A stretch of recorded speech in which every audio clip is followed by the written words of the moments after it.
15 famous black people with crazy body parts. What if the most extraordinary human bodies on Earth belonged to people the world tried to ignore? 15 real individuals, breathing, living, competing, modeling, and fighting, whose physical features defy every boundary medicine thought it understood. One woman's leg weighs 100 pounds. One man was born without a jaw and still found love. One athlete with no legs just set a Guinness World Record. These aren't legends. These aren't myths. Every single story you're about to hear is completely, verifiably real. If you've never questioned what the human body is truly capable of, you're about to. Stay until the very end, because number 7 will genuinely stop you mid-scroll. Don't forget to subscribe to Black Celebrity Secrets, and drop a comment right now. Which story shocked you most? Zion Clark. What does it take to become a world-class athlete without legs? For Zion Clark, born on September 29, 1997 in Columbus, Ohio, the answer is simple. Absolutely everything. Zion came into this world with caudal regression syndrome, a rare condition that caused him to be born completely without legs. His lower body ends just below the hips, leaving 2 powerful arms as his sole means of movement. But if you think that stopped him from competing at the highest level, think again.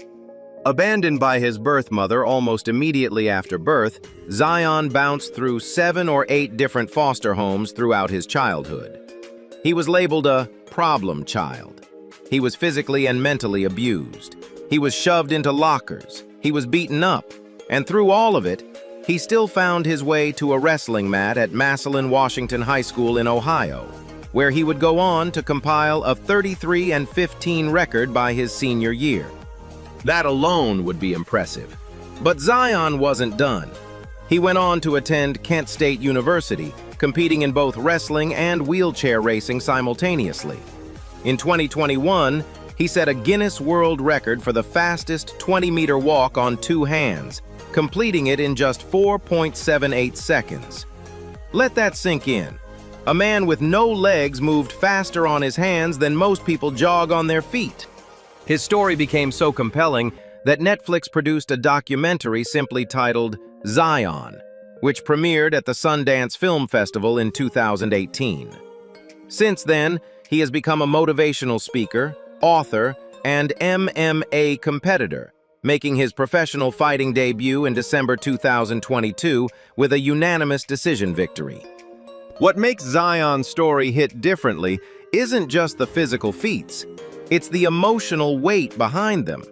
This is someone the world gave up on before he could even walk. He was told, through every abandoned home, every cruel taunt, every door slammed in his face, that he had no place here. And he responded by doing things most people with full bodies can't. His personal motto, "No excuses," isn't a motivational phrase printed on a poster. It's a blood-earned philosophy, forged in one of the most difficult childhoods imaginable. At just 27 years old, Zion Clark has already lived more lives than most people will in 100 years. And somehow, he's just getting started. Mahogany Jeter. Most people scroll past things that make them uncomfortable. Mahogany Jeter made the world stop scrolling entirely.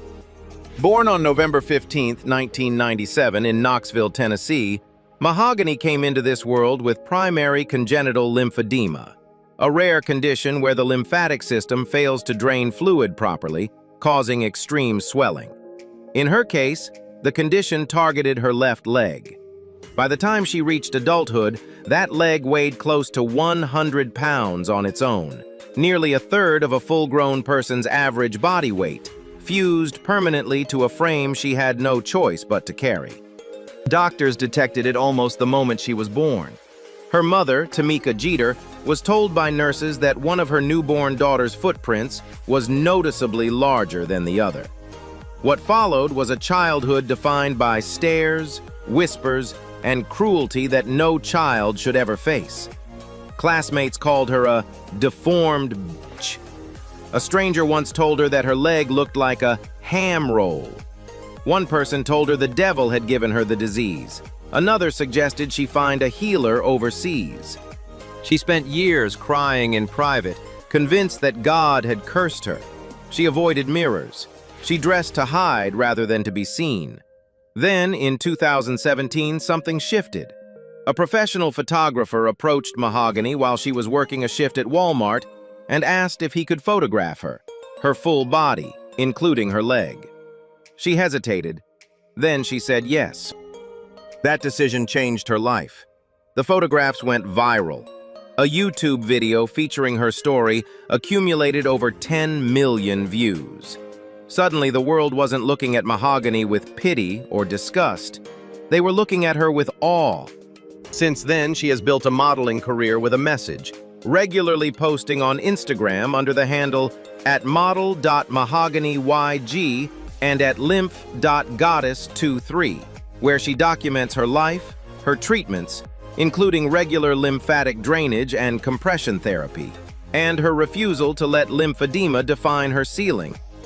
There is no cure for lymphedema. It will not shrink. It will not disappear. But Mahogany Jeter shows up anyway, in front of cameras, in front of audiences, and in front of a world that once told her to hide.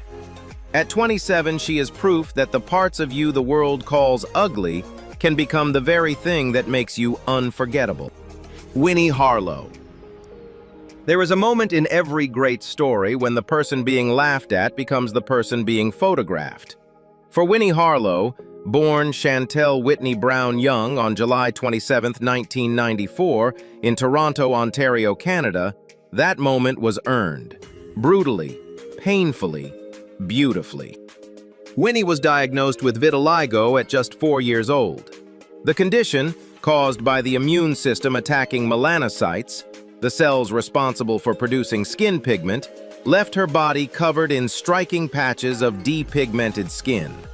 On a black woman, the contrast was dramatic and impossible to hide. And so children, with the merciless clarity that only cruelty can produce, made sure she knew it. They called her zebra. They called her cow. They told her the condition was contagious and refused to sit near her. She switched schools multiple times. By 16, she had dropped out entirely, at one point contemplating suicide. What pulled her back was something deceptively simple: a camera and an internet connection. She began posting photos of herself online. Tyra Banks discovered her through Instagram and recruited her for the 21st cycle of America's Next Top Model in 2014. She didn't win, but the world noticed her, and the world could not look away. What followed was one of the most extraordinary rises in contemporary fashion history. Winnie walked Paris Fashion Week. She became the face of Desigual and Diesel. She appeared in campaigns for Fendi, Swarovski, and Tommy Hilfiger. In 2018, she made history as the first model with visible vitiligo to walk the Victoria's Secret fashion show runway, and received some of the loudest applause of the night, comparable to Kendall Jenner and Adriana Lima. In February 2025, she announced her engagement to NBA star Kyle Kuzma. Vitiligo currently affects approximately 1 to 2% of the global population. Most people with the condition spend their lives trying to minimize its visibility. Winnie built an empire by doing the opposite. She uses her platform relentlessly, not just to sell products, but to challenge the idea that beauty belongs to a single look, a single shade, a single story. She has spoken publicly about bullying, mental health, and self-acceptance in ways that reach people the fashion industry rarely touches. At 30, Winnie Harlow is no longer just a model with a skin condition. She is a cultural force, and the girl they once called Zebra is now on the cover of magazines those bullies will never appear in. Francisco Domingo Joaquim. Some records are broken through years of training, discipline, and sacrifice. And then there is Francisco Domingo Joaquim, a young man from Angola who simply opened his mouth and rewrote the human anatomy record books. Known widely by his nickname Chiquinho Boca Grande, which translates loosely to Big Mouth Chiquinho, Francisco was born in the Sambizanga neighborhood of Luanda, Angola, around 1990. He grew up in one of the city's poorer districts, with little indication that he was about to become an internationally recognized phenomenon. His talent, if you can call it that, was discovered in the most modern way possible. Someone filmed him on the streets of Luanda performing jaw-dropping stunts with his mouth and uploaded it to YouTube. The video spread.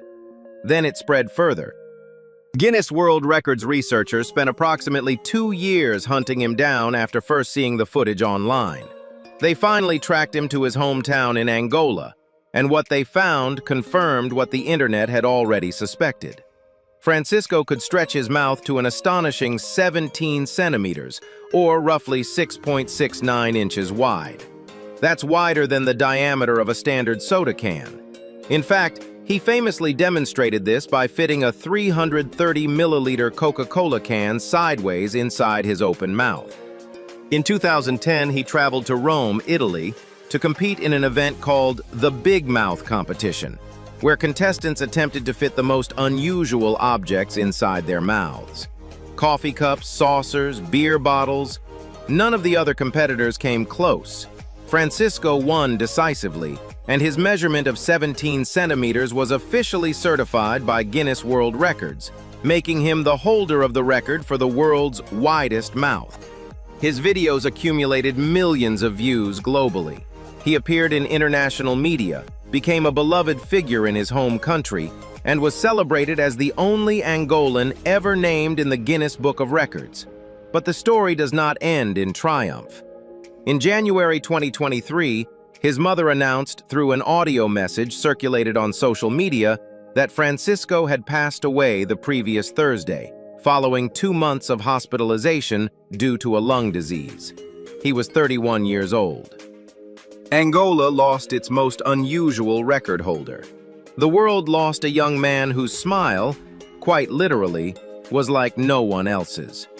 Willie Murphy.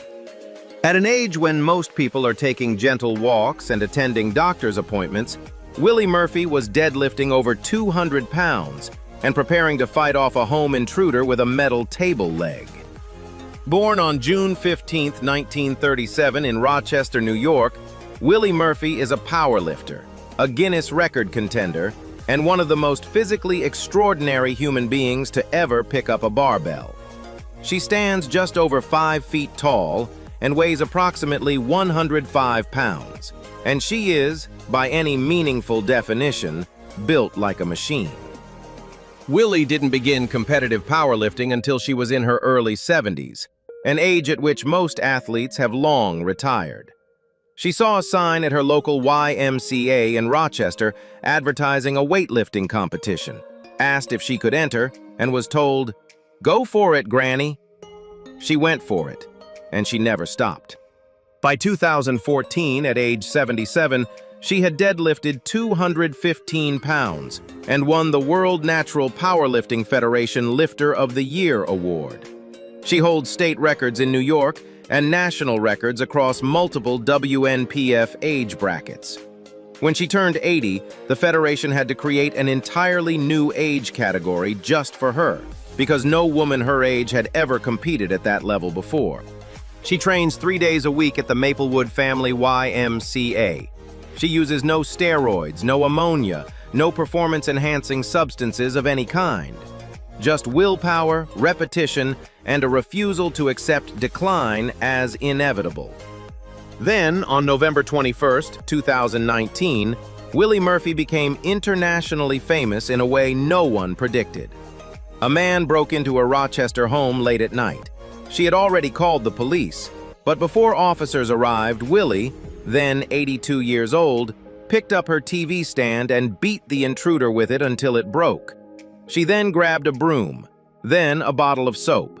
The man was hospitalized. Willie posed for photographs with the responding officers afterward. The story went viral across every major news network: ABC, CBS, NBC, The Washington Post, The Daily News. She appeared on The Steve Harvey Show. She received standing ovations and full-page articles. At 87, Willie Murphy trains 3 times a week and still competes. Her message is devastatingly simple. It is never too late. And from her, that is not a platitude. It is a fact. Asha Mandela. When people talk about letting something grow, they rarely mean it literally. Asha Mandela means it quite literally, and has been meaning it for over 4 decades. Born in Trinidad and Tobago to a South African father and a Trinidadian mother, Asha Mandela moved to New York City as a young woman, carrying with her a mixed heritage spanning African, Caribbean, Chinese, and Indian roots. It was in the early months of 1988, after what she describes as a deeply spiritual vision, that she made a decision that would define the rest of her life. She would stop cutting her hair and begin growing it in locks. What grew over the following decades is difficult to describe without numbers. When Guinness World Records first officially measured her locks on November 13, 2008, they reached 2.59 meters, or about 8 feet and 6 inches. By November 11, 2009, measured live on CBS's The Early Show by official Guinness adjudicators, her locks had grown to 5.96 meters, or 19 feet and 6.5 inches, earning her the world record for the longest locks on a living person. According to her own Instagram biography, her hair has since grown to approximately 33.5 meters, or roughly 110 feet, the height of a 10-story building. The weight alone is extraordinary. When dry, her locks weigh approximately 19 kilograms, or about 42 pounds. When wet, they become significantly heavier, requiring Asha to carry them in a fabric sling to prevent the strain from pulling on her neck. Medical professionals have warned her that the weight may be causing progressive curvature of her spine and damage to the cervical vertebrae. She has refused to cut them. "Cutting my hair," she has said publicly, "would be equivalent to suicide." Asha now lives in Claremont, Florida, with her husband Emmanuel Chege, a professional loc stylist originally from Nairobi, Kenya, who she affectionately refers to as her Cobra trainer. She maintains her hair using products from her own line, Zulu Earth Solutions, and requires multiple full days and around 6 bottles of shampoo just for a single wash. For Asha, this is not vanity. It is identity. It is spirituality. It is a declaration that who you are cannot be measured by what the world considers acceptable, only by what you are willing to carry. Diana Armstrong. Some world records are chased. Some are earned through grueling years of training and discipline. And some, the most human ones, are held because letting go would mean letting go of someone you loved. Diana Armstrong was born in Minneapolis, Minnesota, around 1958 to 1959. She has lived most of her life quietly, raising her children, keeping to herself, and doing her nails the way she always had. For most of her adult life, that was a weekly ritual she shared with her daughter Letitia, a teenager who loved beauty, loved her mother, and would sit with her every weekend to carefully manicure her nails. In 1996, Diana and Letitia spent one of their usual evenings together doing her nails. The next morning, Letitia, just 16 years old, was found dead in her sleep, killed by a sudden asthma attack. She never woke up. Diana never picked up a nail clipper again. For 26 years, she simply let her nails grow, and let them grow, and let them grow. Not as a stunt, not for the cameras, not for fame, for her daughter. Every inch of growth was a memory she refused to cut away. When Guinness World Records researchers contacted her in early 2022 to ask about the possibility she had broken a record, she hung up. She thought it was a prank. Her daughter Raina convinced her to call back. What followed was an official measurement on March 13, 2022, in Minneapolis, Minnesota, that confirmed Diana Armstrong as the holder of the world record for the longest fingernails on a pair of hands ever, at a combined total length of 1,306.58 centimeters, or 42 feet and 10.4 inches. Her longest single nail, the right thumb, measures 4 feet and 6.7 inches on its own. Caring for nails of this scale requires extraordinary effort. A single manicure takes up to 5 hours per nail and more than 1 full bottle of nail polish. Filing is done with a power woodworking tool. It happens approximately once a year, with the help of her grandchildren. Diana has adjusted her entire life around them. She uses her toes to pick things up from the floor. She cannot button clothes the conventional way. She books 2 airplane seats when she flies. "I tell people," she has said simply, "you shouldn't judge people because you don't know what people have gone through." No truer sentence has ever been attached to a world record. Aaron Phillip. The fashion industry has a long and well-documented history of deciding who belongs. Erin Rose Phillip spent her teenage years making it understand that it had no such authority. Born Ariana Rose Phillip on March 15, 2001, in Antigua and Barbuda, Erin was diagnosed with quadriplegic cerebral palsy as a baby, a neurological condition affecting muscle control and coordination in all 4 limbs. When she was 3 years old, her family relocated to the United States in search of better medical care and educational resources, eventually settling in the Bronx, New York. The early years were difficult. Financial hardship led to a period spent in a homeless shelter. Cerebral palsy requires Erin to use a wheelchair full-time. She has limited control of her arms and hands. She communicates with the assistance of technology, and at 16, she decided she wanted to be a model. Not in spite of all of this, but with all of it fully visible. She began posting on social media about her desire to enter the fashion industry, explicitly naming the identities the industry excluded: Black, transgender, disabled. Her tweets went viral overnight, accumulating over 200,000 retweets and likes.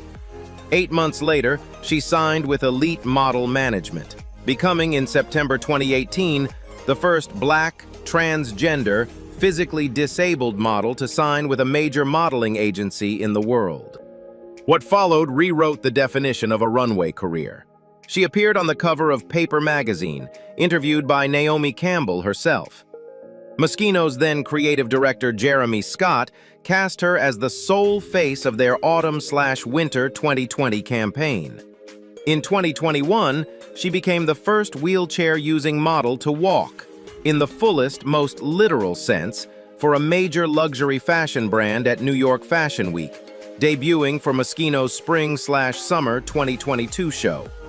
In 2023, she attended the Met Gala, becoming the first Black transgender woman with quadriplegic cerebral palsy to appear at fashion's most exclusive event.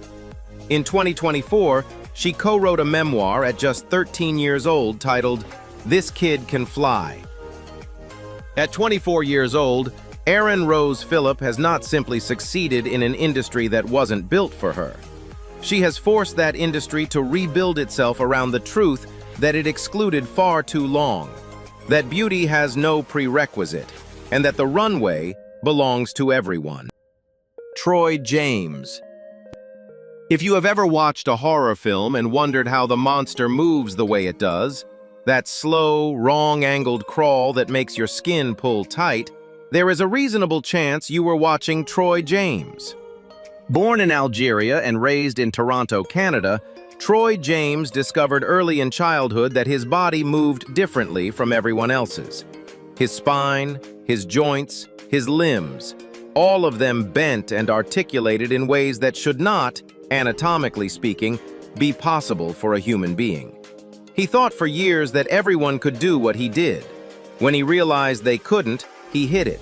For years, he kept his body secret, enduring ridicule and avoiding situations where anyone might see the full extent of what he could do. That changed when he began performing, first as a character actor at Canada's Wonderland, then through increasingly high-profile opportunities in film and television. His breakthrough came with his work on the FX series The Strain, where acclaimed director Guillermo del Toro cast him as a creature performer. Del Toro later said with characteristic directness, "You are a master of your craft, and I killed you off too quickly." In 2018, Troy auditioned for season 13 of America's Got Talent, and the footage that followed went viral almost immediately. Without warning or explanation, he walked to the judges' table in a full backbend, his spine arching backwards at an angle that the human eye rejects as real. All 4 judges, Simon Cowell, Howie Mandel, Mel B, and Heidi Klum, voted yes, sending him to the judge cuts round. His videos from the show accumulated tens of millions of views online. Since then, Troy has built one of the most distinctive careers in the entertainment industry. He played the DC Comics villain Ragdoll in Season 5 of The Flash on CW, a role written specifically around his physical abilities. He appeared in Nightmare Alley, Hellboy, Separation, and Channel Zero, where writer Nick Antosca constructed an entire season of the horror anthology around what Troy could do with his body. No CGI, no tricks, just a man whose bones follow rules the rest of us have never been given. Ralph Souffrant. There is a saying that a face without freckles is like a sky without stars. Ralph Souffrant, born on April 28, 1995 in Haiti, is living proof that the right metaphor can change someone's entire relationship with their reflection. Ralph moved to Brooklyn, New York with his mother at 9 years old, arriving in a city that was, in his own words, massive, full of people, high-rise buildings, and a pace of life entirely unlike anything he had known in Port-au-Prince. The transition was not gentle. English was not his first language, and his skin, covered from face to torso in dense, dramatic clusters of freckles caused by a condition described as similar to vitiligo, where melanin distribution becomes irregular and concentrated, made him an immediate target. "Kids always made fun of me," he has said. "I couldn't hide. My freckles were everywhere." He planned to become a dermatologist. Then, at 13 years old, a photographer named Aaron Taylor approached him in a Brooklyn park and asked to take his picture. Taylor became his mentor, photographing him for free over several years before the two set up an Instagram account in 2015. Within months, the fashion world responded. His official modeling debut came at one of the most high-profile events in the industry, Kanye West's Yeezy Season 3 presentation at Madison Square Garden during New York Fashion Week. Kanye's team personally selected him from an open casting call of over 1,000 people. From that moment, Ralph Souffrant never looked back. He has since walked for Tommy Hilfiger, appearing in campaigns alongside veteran supermodel Carolyn Murphy. He was selected to model for Beyoncé's Ivy Park collection launch, becoming the first male model to do so, posing alongside Laverne Cox. He has been featured in campaigns for Adidas and Equinox, and covered by publications including Teen Vogue and ID magazine. "The thing I love about freckles," he told Teen Vogue, "is that no two patterns are the same. They're specific to you and you alone." At 30, Ralph Souffrant is no longer the boy hiding in Brooklyn. He is one of fashion's most distinctive faces, and every freckle on it is his own. Mikel Ruffinelli. In a world obsessed with shrinking, Mikel Ruffinelli chose to take up exactly as much space as she needed. Born on January 31, 1973 in Santa Monica, California, Mikel spent her adolescence and early adulthood at a relatively typical weight for her height of 5 feet 4 inches. She was active, healthy, and unexceptional in the statistics that tend to define how bodies are described and evaluated. Then she had children, 4 of them, and her body responded to each pregnancy by redistributing weight in a way that standard medicine does not fully explain. Part of the answer, Mikel has revealed, is lipedema, a chronic condition predominantly affecting women in which fat tissue accumulates abnormally in the lower body, often disproportionately in the hips and thighs. The condition is frequently misdiagnosed as obesity, dismissed by physicians, and carries a significant psychological burden for those who live with it. For Mikel, it meant that over time her hips grew to a circumference of approximately 8 feet, or roughly 2.4 meters around. Her total body weight reached over 420 pounds, while her waist remained a comparatively narrow 3 feet and 4 inches. In 2013, the World Record Academy certified her as the holder of the world record for the widest hips of any living person.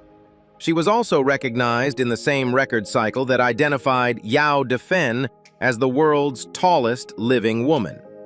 2 human beings whose bodies exceeded the boundaries of what most people can imagine. Living with hips that wide requires practical adaptations at every level of daily life. Mikkel drives a truck because she cannot fit comfortably in a standard car. She uses a reinforced chair at home. When she flies, she purchases 2 seats. Navigating standard doorways requires approaching them sideways. But Mikkel Ruffinelli has never hidden, and she has never apologized. She has worked as a plus-size model, earning approximately $1,000 per shoot, and as a motivational speaker, a gospel choir performer, and a fashion consultant.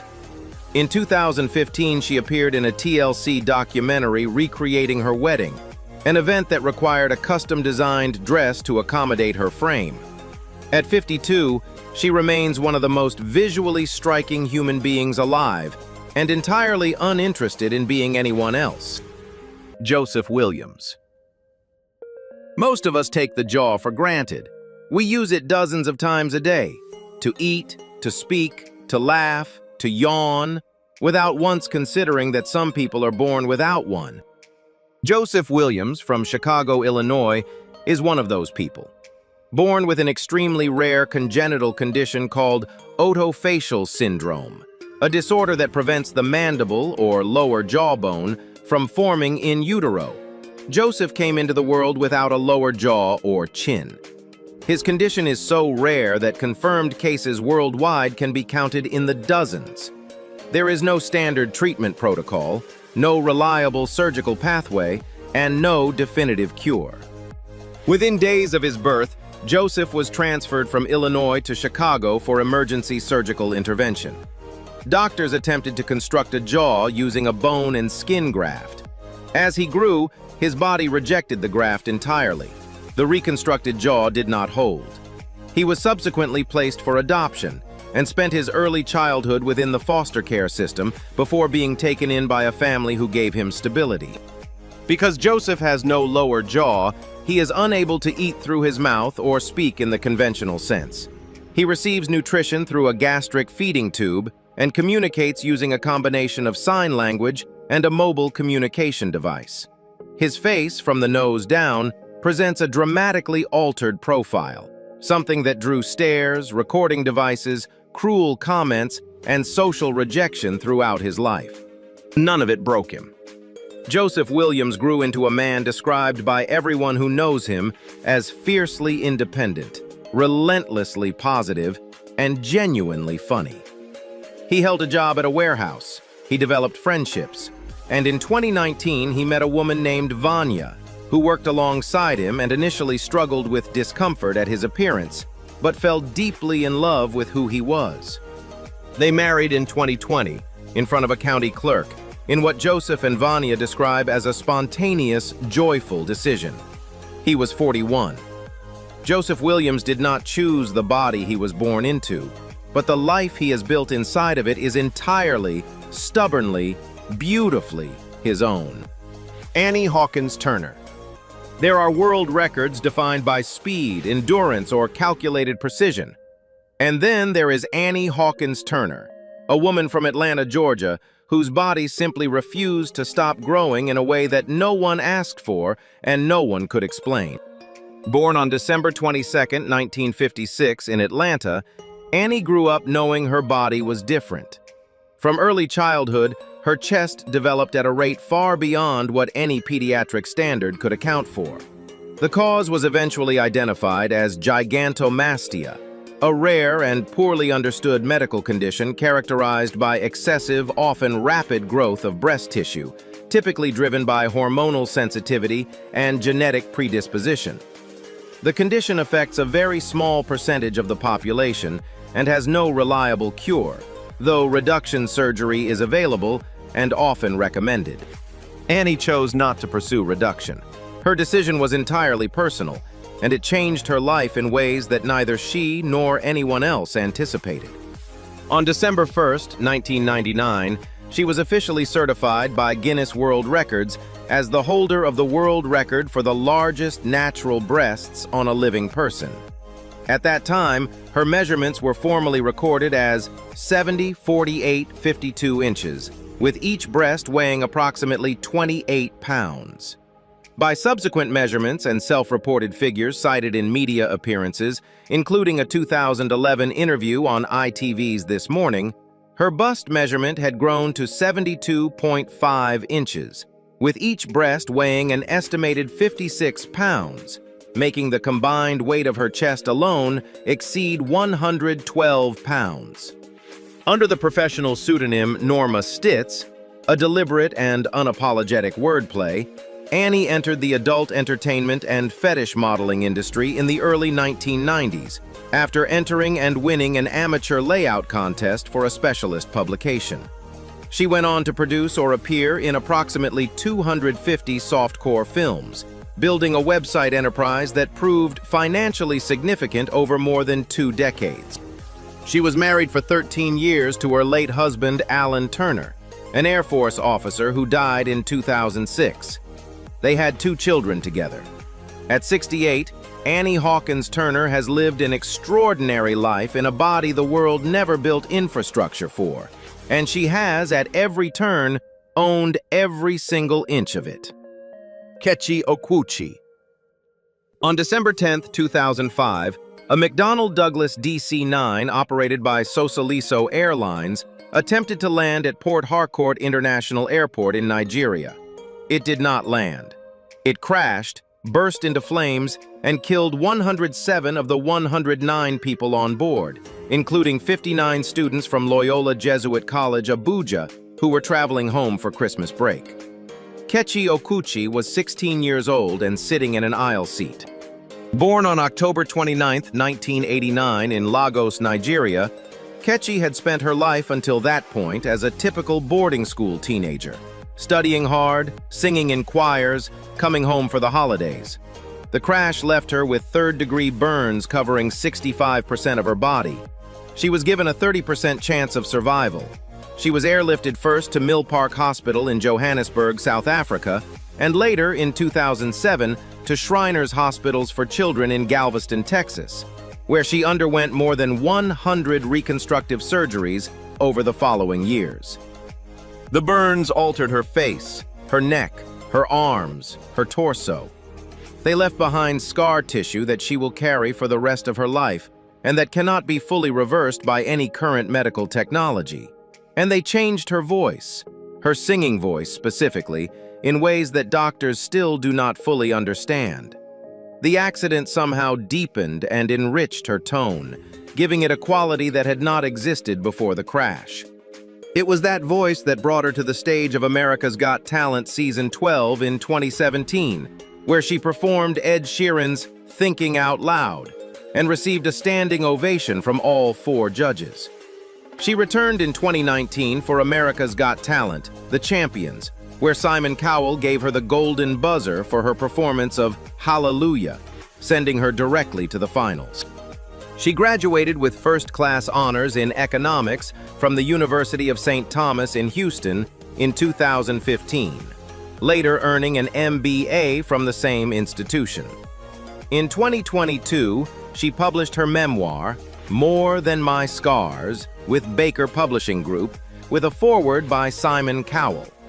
At 35, Kechi Okwuchi is a singer, speaker, author, and burn survivor advocate. She did not survive the crash to be defined by it.